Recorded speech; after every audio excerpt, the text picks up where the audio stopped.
Good luck, triple points. Top 4 na lang ito. Bukod sa balut, ano pa ang itinitinda ng balut vendor? Go! Emlyn. Penoy. Kayo, mas balut kayo, Penoy? Penoy. Penoy? Yes. Ako kasi balot talaga all the way. Penoy. Nandiyan ba ang Penoy? Yep. Pero Leia, pwede mo pang makuha mas mataas. Bukod sa balot, ano pa ang itinitinda ng balot vendor? Mani. Mani. Alright, nandiyan ba ang mani?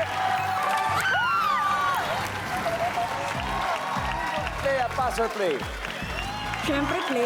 Alright, let's go play this final round. Ito na, last round. Ano lang yung chicharon ko naman? Bukod sa balot, ano pang itinitinda ng balot vendor? Chicharon. Yun ay chicharon. Alona, bukod sa balot, ano pang tinitinda ng balot vendor? Pugo. Pugo! Yes. Lola? I'm not sure. Nandiyan ba ang pugo? Wow! Ay, yes, isa na lang. Bukod sa balot, ano pang itinitinda ng balot vendor? Suka. Suka! Libre naman yun, libre yun, don't worry.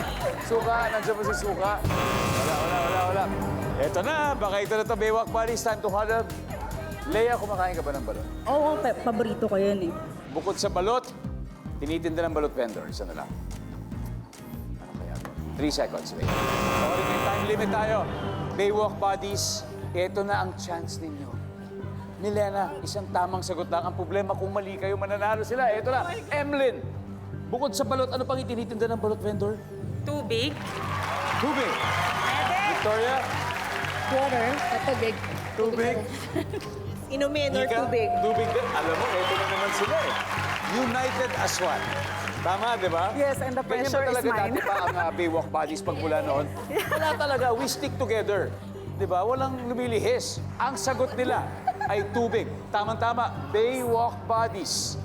Audience, sa tingin nyo, ibibigay ba ng tadhana sa Baywalk Buddies ang 100,000 pesos ngayong gabi?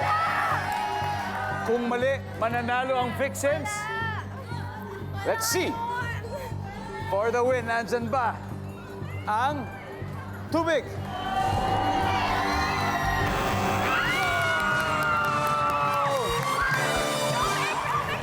Ano ba ito? Akala natin tubig na. Tignan natin. Ano ba to, guys? Tignan natin. Number 4. Dahil po dyan ang ating final score, Vixens, 440 points.